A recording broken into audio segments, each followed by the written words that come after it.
Hello વિદ્યાર્થી મિત્રો, જય શ્રી કૃષ્ણ, જય હિન્દ. લાસ્ટ લેક્ચરની અંદર આપણે યુનિટ નંબર 3 જે છે એની સ્ટોરી વિશે છે એ ભણ્યા હતા અને હવે આપણે છે જવાના છીએ એ યુનિટના ભાષાંતરની અંદર, એના ટ્રાન્સલેશનની અંદર.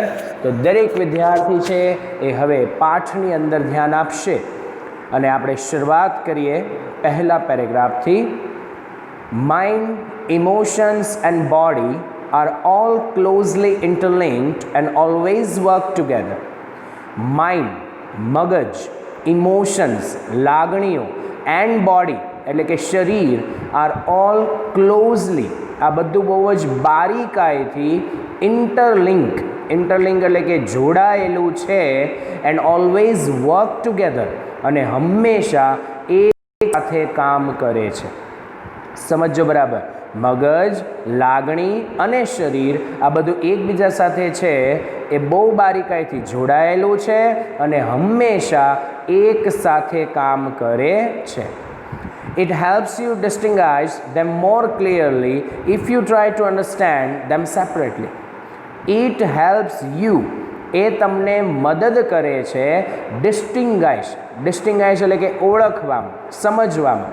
ધેમ એટલે કે તેને, મોર ક્લિયરલી વધારે સ્પષ્ટ રીતે, ઇફ યુ ટ્રાય જો તમે કોશિશ કરો છો, ટુ અન્ડરસ્ટેન્ડ એટલે કે સમજવાની, ધેમ એટલે કે તેને, સેપરેટલી મતલબ કે અલગથી. જો એ કે તમે એને અલગથી સમજવાની કોશિશ કરો છો તો તમને વધારે મદદ મળશે એને સારી રીતે ઓળખવામાં, એને સારી રીતે છે એ સમજવામાં. Your mental capacities are your abilities to concentrate, to take in new information, to remember old and new information, and to be in a position to think logically. Your mental capacity, તમારી માનસિક ક્ષમતા. મેન્ટલનો મતલબ શું થાય બેટા? માનસિક. કેપેસિટીનો મતલબ શું થાય? ક્ષમતા. આર યોર એબિલિટીઝ, એ છે ને તમારી ક્ષમતા છે. ટુ કોન્સન્ટ્રેટ, ધ્યાન કેન્દ્રિત કરવા માટે. ટુ ટેક મતલબ કે લેવા. ઇન એટલે કે અંદર. ન્યૂ ઇન્ફોર્મેશન મતલબ કે નવી માહિતી. ટુ રિમેમ્બર એટલે કે યાદ કરવા. ઓલ્ડ એન્ડ ન્યૂ ઇન્ફોર્મેશન, જૂની અને નવી માહિતી. અને ટુ બી એટલે કે બનવા. ઇન અ પોઝિશન મતલબ કે સ્થિતિ. ટુ થિંક એટલે કે વિચારવા. લોજિકલી મતલબ કે તર્કથી. તમારી જે માનસિક ક્ષમતાઓ છે એ તમારી એવી ક્ષમતા છે જેનાથી તમે ધ્યાન કેન્દ્રિત કરી શકો છો, નવી માહિતીને અંદર લઈ શકો છો, જૂની માહિતીને યાદ રાખી શકો છો, નવી જે માહિતી છે એને યાદ રાખી શકો છો અને એવી સ્થિતિમાં આવી શકો છો કે જેમાં તમે તર્કથી, તમારી બુદ્ધિથી છે એ વિચાર કરી શકો. ટૂંકમાં આપણે છે બુદ્ધિથી વિચાર કરવો હોય, આપણી બુદ્ધિનો ઉપયોગ કરવો હોય તો આપણે આપણી મેન્ટલ કેપેસિટીની જરૂર પડે. આપણે માનસિક ક્ષમતાઓ છે એની ખાસ જરૂર પડે. You need your mental capacity in order to study, to work, to impose a constructive and workable order on your life and to make rational day to day decisions. You need, તમારે લોકોને જરૂર છે your mental capacity, તમારી માનસિક ક્ષમતાની. In order two એટલે કે ના હેતુથી. પણ કયા હેતુથી? તો કે સ્ટડી, અભ્યાસ કરવા માટે. ટુ વર્ક, કામ કરવા માટે. ટુ ઇમ્પોઝ, લાગુ પાડવું. ઇમ્પોઝનું ગુજરાતી શું થાય બેટા? લાગુ પાડવું. અ કન્સ્ટ્રક્ટિવનો મતલબ થાય રચનાત્મક. એન્ડ વર્કેબલ ઓર્ડર એટલે કે વ્યવહારુ ક્રમ. વર્કેબલ ઓર્ડર એટલે કે વ્યવહારુ ક્રમ અથવા તો કામમાં લઈ શકાય તેવો ક્રમ. ઓન યોર લાઈફ એટલે કે તમારી જિંદગીમાં. એન્ડ ટુ મેક અને લેવા માટે. રેશનલ મતલબ કે તાર્કિક. ડે ટુ ડે ડિસિઝન એટલે કે રોજે રોજના નિર્ણયો. ડિસિઝન્સ મતલબ કે નિર્ણયો. હવે તમારે તમારી માનસિક ક્ષમતા જે છે એની જરૂર શું?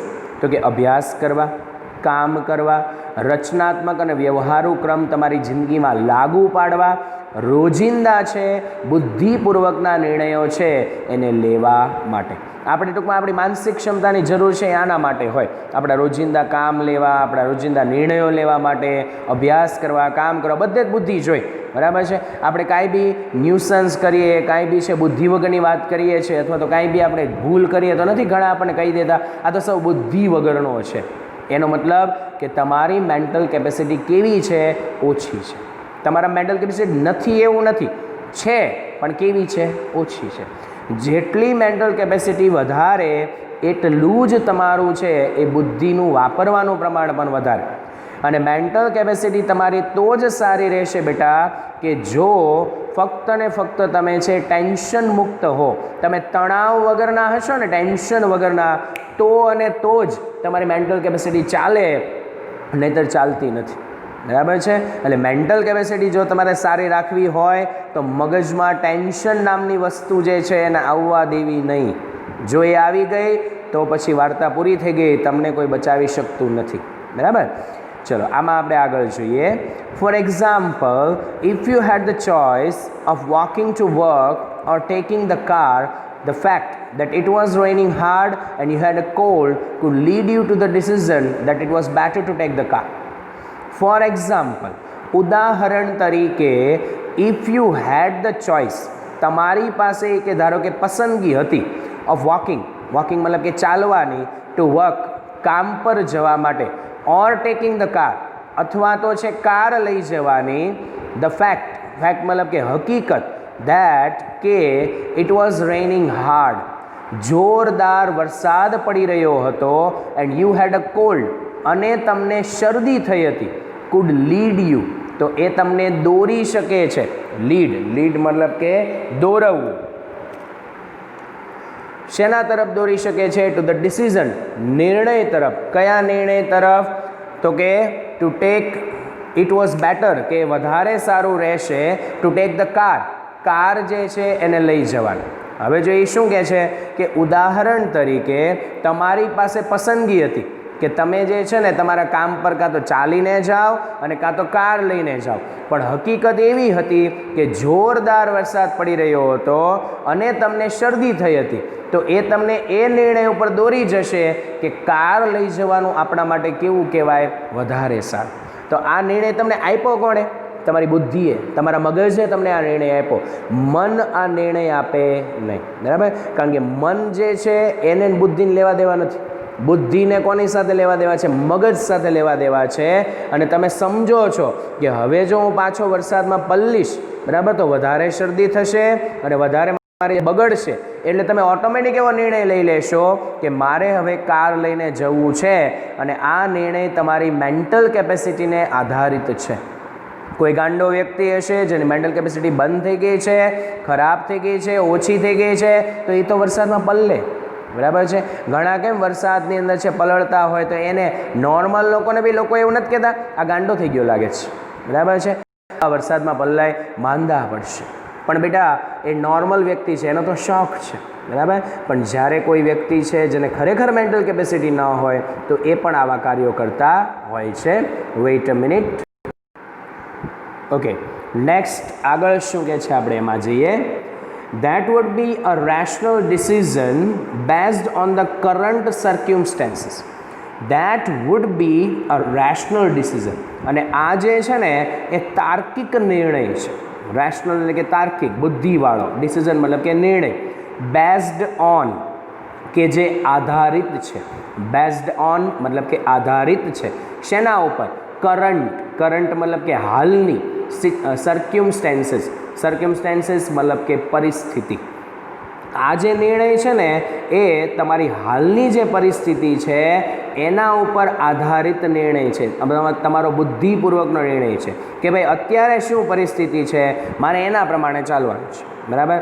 અને જે લોકો પરિસ્થિતિ પ્રમાણે ચાલે એને જ લાઈફમાં કોઈ પ્રોબ્લેમ આવતા નથી. બરાબર? જે લોકો પરિસ્થિતિને વિપરીત ચાલવા જાય છે, ઊંધા ચાલવા જાય છે, આપણી ભાષામાં કહીએ તો આડોડાઈ કરવા જાય છે, એ બધાને જ પ્રોબ્લેમ છે. બાકી છે ને બેટા, જેવું વાતાવરણ હોય એમાં જે ભળી જાય છે ને એને આ દુનિયામાં ક્યાંય કોઈ જાતની કમ્પ્લેન આવતી નથી. અને અમુકને ગમે એટલું મળે ને તો એ કમ્પ્લેન જ હોય. આમ હોત ને તો વધારે સારું હોત, બરાબર. એનો કોઈ ઇલાજ જ નથી. એવા લોકોને ઇગ્નોર કરવાના હોય. એ બધાને મેન્ટલ કેપેસિટી થોડીક વધુ પડતી આવી ગઈ હોય, બરાબર છે. હવે આમાં છે ને બેટા જો એક તો વર્ડ આવ્યો લાસ્ટ લાઈનમાં બેઝડ ઓન, બરાબર છે. એનું ગુજરાતી શું થાય? આધારિત હોવું. તો એનો સમાનાર્થી શબ્દ મગજમાં આવવો જોઈએ તમને, ડિપેન્ડેડ, બરાબર છે. એક તો સમાનાર્થી ડિપેન્ડ થઈ ગયો, DEPEND, અને બીજો કયો થઈ જાય ખબર છે પાછો? Relay, RELY. રિલે એટલે પણ આધારિત હોવું થાય. પછી જે શબ્દ છે છેલ્લો વર્ડ સર્ક્યુમસ્ટેન્સીસ, એનું ગુજરાતી થાય પરિસ્થિતિ.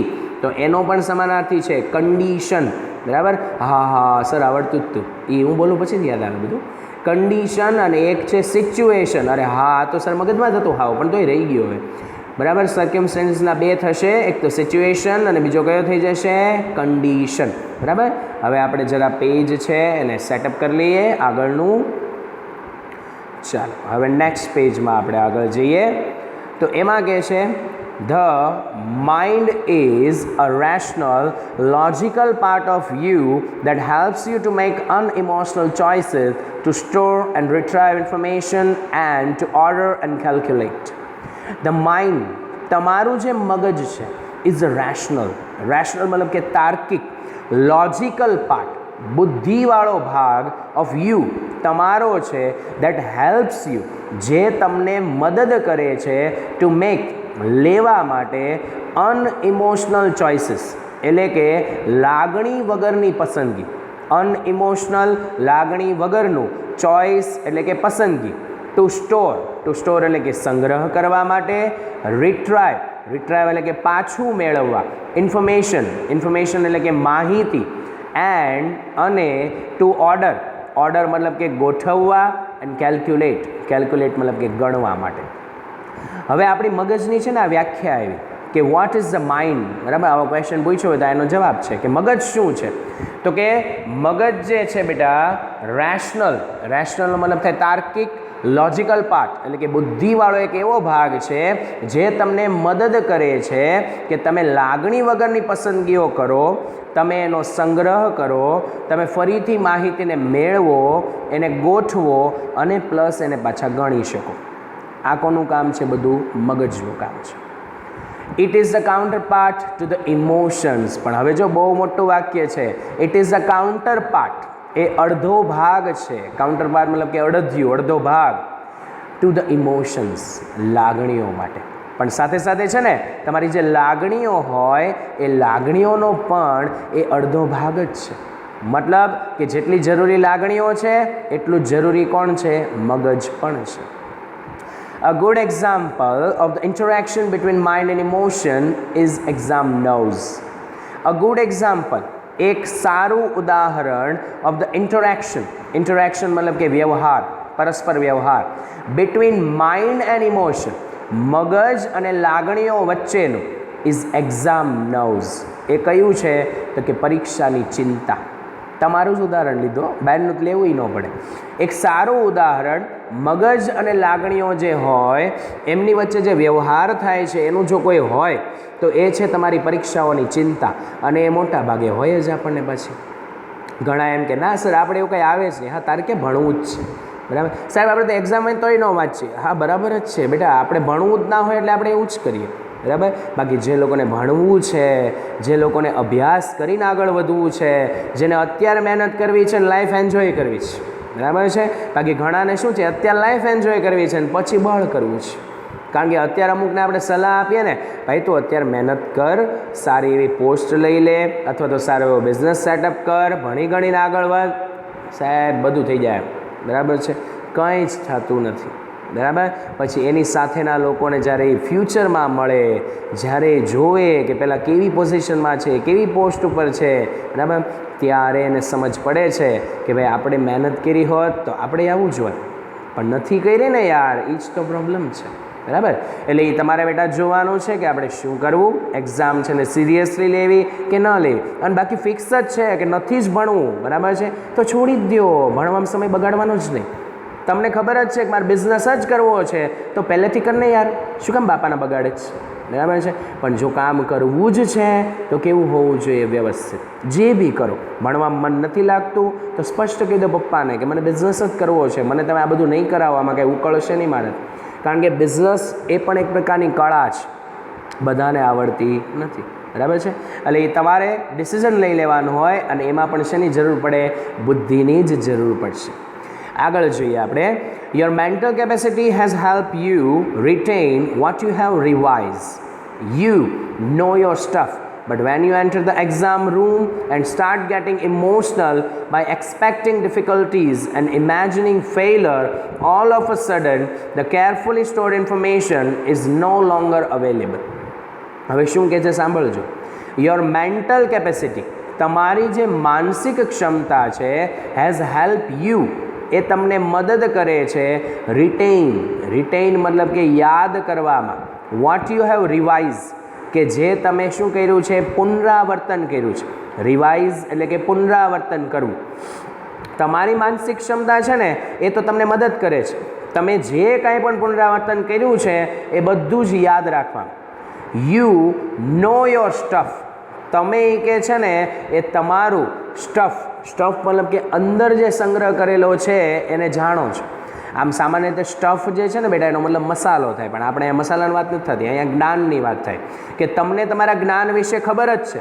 But when you enter the exam room, પરંતુ જ્યારે તમે પરીક્ષા ખંડમાં પ્રવેશ કરો છો એન્ડ સ્ટાર્ટ ગેટિંગ ઇમોશનલ, શરૂ કરો છો ગેટિંગ ઇમોશનલ, લાગણીશીલ બનવાનું, બાય એક્સપેક્ટિંગ એટલે કે આશા રાખીને, ડિફિકલ્ટીઝ મતલબ કે મુશ્કેલીઓ, એન્ડ ઇમેજિનિંગ મતલબ કે ધારણા કરીને, ફેઇલર મતલબ કે નિષ્ફળતાની, ઓલ ઓફ અ સડન, અચાનક, ધ કેરફુલી સ્ટોર્ડ ઇન્ફોર્મેશન, કાળજીપૂર્વક, કેરફુલી એટલે કાળજીપૂર્વક, સ્ટોર્ડ ઇન્ફોર્મેશન સંગ્રહ કરેલી માહિતી, સ્ટોર્ડ એટલે કે સંગ્રહ કરેલી, ઇન્ફોર્મેશન એટલે કે માહિતી, ઇઝ નો લોંગર અવેલેબલ, એ હવે વધારે છે ત્યાં હાજર નથી. જો સમજો આખું શું કહે છે. તમારી જે માનસિક ક્ષમતા છે ને બેટા, એને તો તમને મદદ કરી કે તમે જે પુનરાવર્તન કર્યું તમને યાદ કરાવી દીધું. તમને તમારી અંદર શું સંગ્રહ કરેલો છે તમને એ ખબર જ છે. પણ જ્યારે તમે પરીક્ષા ખંડમાં પ્રવેશ કરો છો, જેવા જ તમે લાગણીશીલ બનવાનું છે શરૂ કરો છો, તમે છે મુશ્કેલીઓની આશા રાખો છો, નિષ્ફળતા છે એની ધારણા કરી લ્યો છો, એટલે અચાનક જે કાળજીપૂર્વક માહિતી સંગ્રહ કરેલી હતી એ હવે તમારી અંદર હાજર રહેશે નહીં. એનું એક જ રીઝન, બધું જ બરાબર ચાલતું હતું પણ તમારી લાગણીઓ આવી ગઈ ને એણે બધું બખેડી નાખ્યું.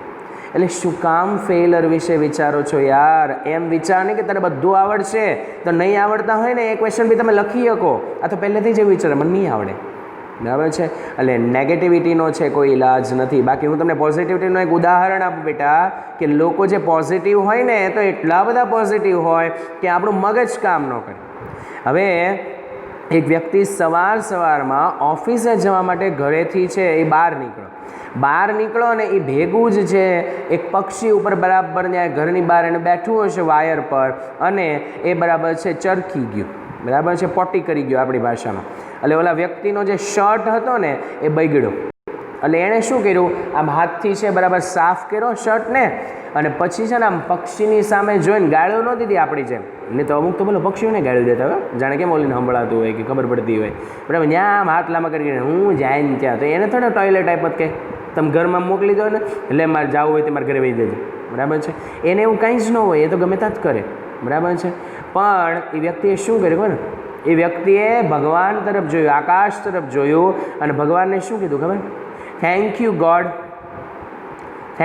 ગોડ કે હાથી ઘોડા નથી ઉડતા, બરાબર છે. આમાં જેને સમજાય એને જ સમજાય. કારણ કે વિચાર કરો તો હાથી ઘોડા ઉડતા હોત અને એ જો આવી રીતે પોટી કરે એટલે ઓલાને ઘરે નાવા જ વયું જવાનું, બરાબર. આને પોઝિટિવિટી કહેવાય. લોકોને જેમાં પોઝિટિવિટી કાઢવી હોય ને બેટા એમાં નીકળે જ. તમારી સાથે કાંઈ ખોટું થયું, તમારી સાથે કાંઈ બી ખરાબ ઘટના થઈ તમારા મત મુજબ, બરાબર છે. બાકી તમારા કર્મોને આધીન જ છે બધું, તમે જેવું કર્યું છે એવું ભોગવો છે, બરાબર છે. પણ ત્યાં જો તમે પોઝિટિવથી વિચારશો કે ભાઈ હું છે ને ફેઇલર થયો છું તો મને પાછો ચાન્સ મળ્યો છે, હવે મને સાબિત કરવા, બરાબર છે, હું બધાને પ્રૂફ કરી દઈશ કે ના ના આવું તો ક્યારેક જ થાય, હું મારી જાતને સાબિત કરી દઈશ, એવું વિચારે તો પોઝિટિવ. બાકી એવું વિચારીને બેસી જાય હું મારે કંઈ છે જ નહીં, બરાબર, મારાથી કાંઈ ન થાય, હું તો નિષ્ફળ માણસ છું, બસ હવે મરી જાઉં મારે, તો પછી એનો કોઈ ઈલાજ છે નહીં. બી પોઝિટિવ, બરાબર છે. જેટલા પોઝિટિવ હશો એટલું કામ સહેલું, જેટલા નેગેટિવ હશો એટલું જ કામ અઘરું. એ તમને ખબર ને મને ખબર છે. એટલે પોઝિટિવિટી રાખવાથી છે એ આપણને ફાયદો થાય છે. આગળ જોઈએ આપણે.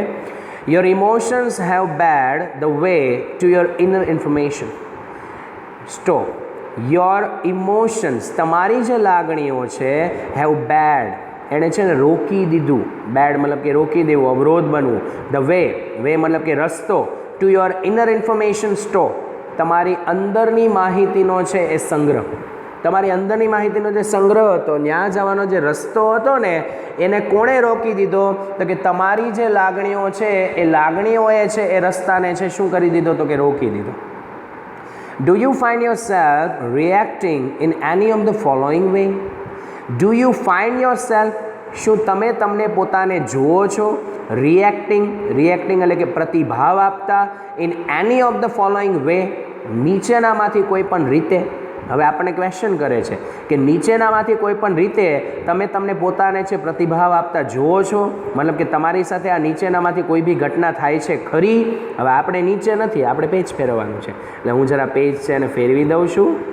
યસ, અહીંયાથી છે એ પોઈન્ટ શરૂ થાય છે કે શું તમે લોકો છે એ ટૂંકમાં આમાંથી એક પણ વસ્તુ છે એ તમને કંઈ લાગુ પડે છે ખરી? તો જુઓ, પહેલો point, you find it difficult to concentrate on things. You find it difficult, તમને અઘરું લાગે છે. ફાઇન્ડ ઇટ ડિફિકલ્ટ, અઘરું લાગે છે. ટુ કોન્સન્ટ્રેટ, કોન્સન્ટ્રેટ એટલે કે ધ્યાન કેન્દ્રિત કરવાનું. ઓન થિંગ્સ, ઓન થિંગ્સ એટલે કે વસ્તુઓ ઉપર. શું એ કે તમને કોઈ પણ વસ્તુ ઉપર છે એ ધ્યાન કેન્દ્રિત કરવાનું છે એ અઘરું લાગે છે? બીજો point, your memory is letting you down frequently. Your memory, તમારી જે યાદ શક્તિ છે, ઇઝ લેટિંગ યુ ડાઉન, એ છે ને ઓછી થઈ રહી છે. ફ્રિકવન્ટલી, અવારનવાર. તમારી યાદશક્તિ છે એ હવે અવારનવાર ઓછી થઈ રહી છે, તમને ટૂંકમાં કંઈ યાદ રહેતું નથી. ત્રીજો point, you have lots of different things on your mind but can not grasp a clear thought. You have lots of different things, તમારી પાસે ઘણી બધી અલગ અલગ વસ્તુઓ છે ઓન યોર માઇન્ડ, તમારા મગજમાં. બટ કેન નોટ ગ્રાસ્પ, પણ તમે પકડી શકતા નથી અથવા તો મેળવી શકતા નથી. અ ક્લિયર થોટ, એક સ્પષ્ટ વિચાર. ક્લિયર એટલે કે સ્પષ્ટ, થોટ એટલે કે વિચાર. એટલે કે તમારા મગજમાં છે ને ઘણી બધી અલગ અલગ વસ્તુઓ છે, પરંતુ કોઈ એક સ્પષ્ટ વિચાર છે એને તમે મેળવી શકતા નથી. પછી આગળનો પોઈન્ટ કહે છે, એટલે હું કેમેરા ઉપર લઈ જાઉં. You are often undecided these days and this is untypical for you. You are often undecided, તમે અવારનવાર છે અનિર્ણિત સ્થિતિમાં રહો છો. ધીસ ડેઝ, આજકાલના દિવસોમાં. And this is untypical for you, અને તમારા માટે એ બિન લાક્ષણિક છે. અનટિપિકલ મતલબ કે બિન લાક્ષણિક. એ કહે છે ને અવારનવાર તમે આ સ્થિતિની અંદર છે અનિર્ણિત, આ દિવસોમાં છે અનિર્ણિત સ્થિતિમાં રહો છો, અને એ તમારા માટે બિન લાક્ષણિક છે. મતલબ કે તમે પહેલાં આવા હતા નહીં. આમ નિર્ણય તો છે ને ફટાફટ લઈ લેતા, કોઈની જરૂર ન પડતી, બરાબર છે. આમ કોઈને પૂછવા ન જવું પડતું હું આમ કરું કે ના કરું, પોતાના ઉપર કોન્ફિડન્સ હોય. અને ઘણા તો સાલા કપડાં લેવા જાય ને તોય બોલો કોન્ફિડન્સ નથી હો. ન્યાય કેટલા બે જણાને ભેગા લઈને જાય, પછી પાછા છે એ શર્ટ પહેરીને બહાર આવે, પૂછે પહેલાંને કેમ લાગે છે, એક સારું કે એક ખરાબ કે, બરાબર છે. ડિસિઝન નહીં લઈએ કે. હવે કપડાં લેવામાં જો ડિસિઝન આપણા ન આવતા હોય તો પછી સારી વાતમાં તો તમે ડિસિઝન કેમ લેશો? સિરિયસ વાતમાં તો ડિસિઝન કેમ લેશો? એટલે યાર આપણને ગમ્યું, આપણા મનને પસંદ પડ્યું, આપણે મગજે હા પાડી, લઈ લે ભાઈ. લોકોને જે લાગવું હોય તે લાગે, બરાબર, એન્જોય કરની ભાઈ. એટલે ડિસિઝન પાવર જે છે એ તમારો ધીરે ધીરે શું થતો જતો હોય? ઘટતો જતો. આમાં જો બેટા એક વર્ડ આવ્યો અનટિપિકલ. અનટિપિકલનું ગુજરાતી કેવું થાય? બિન લાક્ષણિક. મતલબ કે તમારા લક્ષણોની વિરુદ્ધનું. ઉદાહરણ તરીકે હું તમને કહું કે વિરેન્દ્ર સહેવાગ આપણી ઇન્ડિયન ટીમમાં હતો, બરાબર છે. એ 6 અને 4નો વરસાદ કરતો હોય ને તો એ એની લાક્ષણિક ગેમ કહેવાય. પણ પછી વિરેન્દ્ર સહેવાગ છે એ 6 દડામાંથી 5 દડા ખાઈ જાય ને છેલ્લે દડે રન લેતો હોય ને તો એના માટે અનટિપિકલ કહેવાય, બિનલાક્ષણિક કહેવાય, તમારા લક્ષણોની વિરુદ્ધ કહેવાય. બરાબર.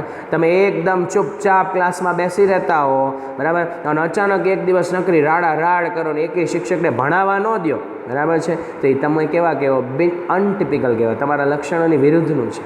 બરાબર. એટલે ઘણી વખત આવું થતું હોય કે આપણે છે એ અનિર્ણિત સ્થિતિમાં રહેતા હોઈએ અને આપણે એ બિનલાક્ષણિક હોઈએ, આપણા લક્ષણો ન હોય. આગળ કહે છે you make longer to do task that you are able to complete quite quickly before. You make longer, તમને લાંબો સમય લાગે છે, વધારે સમય લાગે છે, ટુ ડુ ટાસ્ક એટલે કે કાર્ય કરવા માટે, that you are able to complete કે જેને તમે પૂરું કરવા માટે સક્ષમ હતા, ક્વાઇટ ક્વિકલી બિફોર ઘણું બધું છે એ પહેલાં ઝડપથી. એ કે છે ને તમે જે છે હવે ઘણો બધો લાંબો સમય લ્યો છો તમારું કામ પૂરું કરવા માટે, અને જે કામ પૂરું કરવા માટે તમે પહેલાં બહુ સરળતાથી બહુ ઝડપથી છે એ તમારા માટે શક્ય હતું. ટૂંકમાં પહેલાં તમને સમય નહોતો લાગતો કામ પૂરું કરવા માટે, અને હવે તમને એ જ કામ કરવા માટે છે બહુ સમય લાગે છે. અને લાસ્ટમાં પોઈન્ટ આપ્યો છે કે you start lots of thing but you don't finish એની.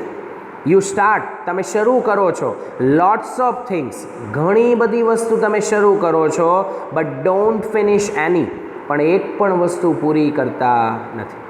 શરૂઆત તો તમે બહુ બધી કરી દો છો પણ છે ને પૂરું કાંઈ નથી થતું. જેમ કે આપણે ટાઈમ ટેબલ તો અમુક લોકો છે ને રોજ બનાવ્યો, પૂરા એકેય ન થાય. મંડે હોય ને એટલે ભાઈ મારે એકાઉન્ટ જ કરવાનું છે, ટ્યુઝડે હોય તો કે સ્ટેટ, વેનસડે તો કે ઇંગ્લિશ, પછી જ્યારે પછી કોઈક પૂછે ને એટલે ટાઈમ ટેબલ બનાવ્યું બરાબર ચાલતું હશે ને, ના એલા તે દી મારે છે ને ભાઈના છોકરાના લગ્ન હતા એટલે જવું પડ્યું. તમારે જો કે એવું ના આવે ભાઈના છોકરાના લગ્ન, તમારે કદાચ બાય ચાન્સ ભાઈના લગ્ન આવી શકે, કઝિનના લગ્ન, પણ બહાનાઓ તો હોય જ. મારા ફ્રેન્ડની બર્થડે પાર્ટી હતી, મારી મમ્મી સાથે હું બહાર ગયો હતો, વોટ અ રીઝન યાર. બરાબર. એટલે લોકો શું કરે છે ટૂંકમાં કે ઘણી બધી વખત આવું થાય કે વસ્તુની શરૂઆત તો બહુ બધી કરી દે પણ પૂરું થતું નથી. બરાબર. આગળ શું કહે છે જોઈએ આપણે. તો હવે એ લાસ્ટમાં કહે છે આપણને કે ઇફ યસ, બરાબર, હવે શું કહે છે સમજો કે ઇફ યસ, જો તમે આમાંથી ઉપરના મુદ્દામાંથી એકમાં પણ હા પાડો છો, then it gives a sign of mental stress present in you. then it gives a sign, એ છે ને નિશાની આપે છે મેન્ટલ સ્ટ્રેસ, માનસિક તણાવની પ્રેઝન્ટ ઇન યુ, કે જે તમારી અંદર હાજર છે. તમે કે જો આમાંથી એકમાં પણ હા પાડતા હો, બરાબર છે, તો એ તમને નિશાની આપી રહ્યું છે કે તમારી અંદર પણ ટેન્શન છે, તમે પણ ટેન્શનમાં છો. The better you deal with stress, the less your mental capacity will be affected. The better you deal with stress, તમે જેટલું સારી રીતે તણાવને સંભાળશો, બેટર એટલે સારી રીતે, ડીલ એટલે સંભાળવું, સ્ટ્રેસ એટલે તણાવ, ધ લેસ એટલું જ ઓછું યોર મેન્ટલ કેપેસિટી, તમારી માનસિક ક્ષમતા વિલ બી અફેક્ટેડ, એને અસર થશે. અફેક્ટ એટલે કે અસર થવી. તમે જેટલી સારી રીતે તમારા ટેન્શનને સંભાળશો એટલી જ ઓછી અસર તમારી માનસિક ક્ષમતાને થશે. The following exercise will help you build better stress resilience and rebalance yourself if your mental capacity has already started to suffer due to stress. હવે તમને એવું કહે છે કે the following exercise, નીચેની જે કસરતો છે, will help you, એ તમને મદદ કરશે બિલ્ડ મતલબ કે બાંધવામાં, રચના કરવામાં, બેટર સ્ટ્રેસ રેઝિલન્સ, બેટર એટલે કે સારું, સ્ટ્રેસ રેઝિલન્સ એટલે કે તણાવની સ્થિતિસ્થાપકતા, રેઝિલન્સ એટલે કે સ્થિતિસ્થાપકતા, એન્ડ રીબેલેન્સ પુનઃ સંતુલિત કરશે, ફરીથી સંતુલિત કરશે યોર સેલ્ફ, તમને પોતાને. ઇફ યોર મેન્ટલ કેપેસિટી, જો તમારી માનસિક ક્ષમતા હેઝ ઓલરેડી, પહેલેથી જ સ્ટાર્ટેડ, શરૂ થઈ ગઈ હોય, ટુ સફર, પીડાવાનું, હેરાન થવાનું, ડ્યુ ટુ સ્ટ્રેસ, કોને કારણે, તો કે તણાવને કારણે, ડ્યુ ટુ એટલે કે ને કારણે. એ કે છે ને નીચેની જે કસરતો છે એ તમને મદદ કરશે તણાવની સ્થિતિસ્થાપકતા વધારે સારી કરવામાં, તમારું પોતાનું છે ફરીથી સંતુલિત કરવામાં, જો તમારી માનસિક ક્ષમતા પહેલેથી જ તણાવને કારણે છે એ પીડાવાની શરૂ થઈ ગઈ હોય. ટૂંકમાં નીચેની કસરત એટલે કે જેને આપણે નેક્સ્ટ લેક્ચરમાં જોવાના છીએ. આજે આપણે અહીંયા સુધી જ રાખશું. ત્યાં સુધી good bye. Stay home, stay safe. જય શ્રી કૃષ્ણ, જય હિન્દ.